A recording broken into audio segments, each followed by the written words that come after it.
Hey, what's up, Sparkers? So today I'm going to show you a little bit about how to use the app, the Spark app, without the amp. Not everyone has received their amp yet, right? That's just a well-documented problem, although it's getting quite a bit better these days. But for those of you who haven't received your amp yet, you can check out the app on its own. It's a pretty cool, full-featured app. And you don't have to have the amp to sort of get the benefit of that. So I just wanted to show everyone how that works. So I'm going to go ahead and download the Spark app. So I'll do search. You put in Spark.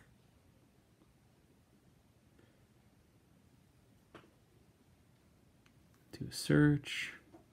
And it's going to be a couple of apps down. There it is right there. So we'll go ahead and download that guy.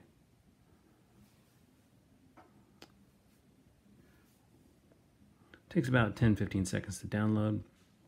And so there's, like I was saying before, there's actually quite a bit you can do with this app before you ever even get your amp. And so once that finishes, I'm going to go ahead and launch it. So there we go. Let's go open. Oops. All right. So it's launching for the first time. You can see I'm actually recording this on my iPhone this time around. Normally you see my iPad, but I'm using my iPad to make this recording right now because I didn't want to, redo all my preset settings. But anyways, so this is the first little notification you get is Spark would like to send you notifications. You can say don't allow or allow. I'll just go ahead and say allow. It's going to ask about using my Bluetooth. I'll say okay. And then we'll go ahead and start. So the first thing it's going to try to do is connect to your amp. So again, we're emulating not having one, so I'm just going to say skip. And now we are in the app for the first time. The first little notice here is about connecting to Bluetooth. And then there's also one in here for ToneCloud. So I'm going to go ahead and sign in here. And there's a couple things you can do here. You can either, sign up here if you haven't done this before.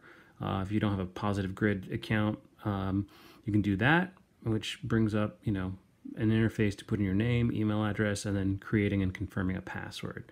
And you'll just hit sign up.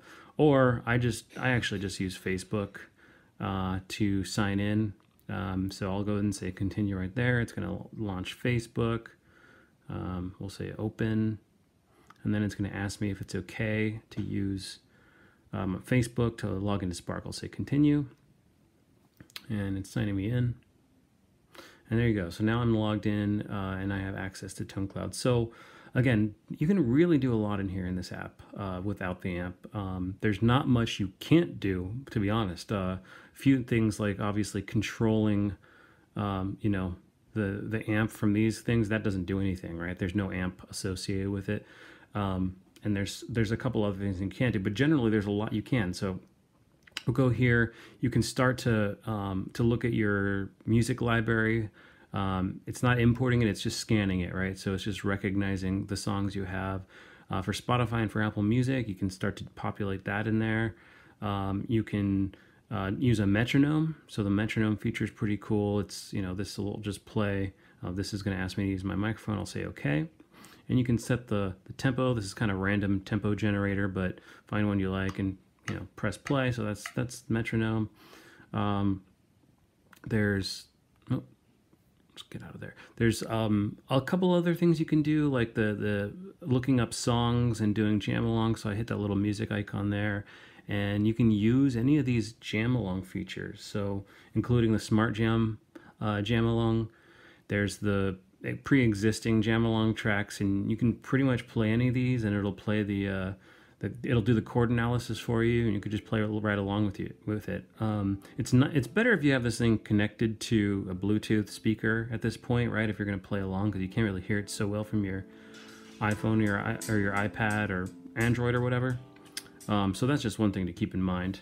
But yeah, you can do that. And then there is this guy over here, which allows you to explore your existing songs. So if I've imported songs from Spotify or iTunes, or not imported, but scan them, they'll show up here. So yeah, you can do that. You can even, if you want, you can download some. I'm going to go back to the music button here. You can download some songs, or sorry, some tones. Let's go back to the amp setting here. You can start to look at tones from the Tone Cloud library. So I've already shown you guys how to do Tone Cloud stuff, but you can start to look at these. I mean, you won't be able to hear them, but you can certainly search for certain tones that you think you would want to play around with once you get the app, right, or the amp. So anyways, I just wanted to show you guys that there's a lot you can do with the app before you get your amp. Next video will probably be the opposite of that, is how you get the most out of your amp when you're not using the app. There's a couple of tricks I've learned there, so I'll show you guys that next time. But anyway, just wanted to show you this, and yeah, hope you get some out of it. Thanks.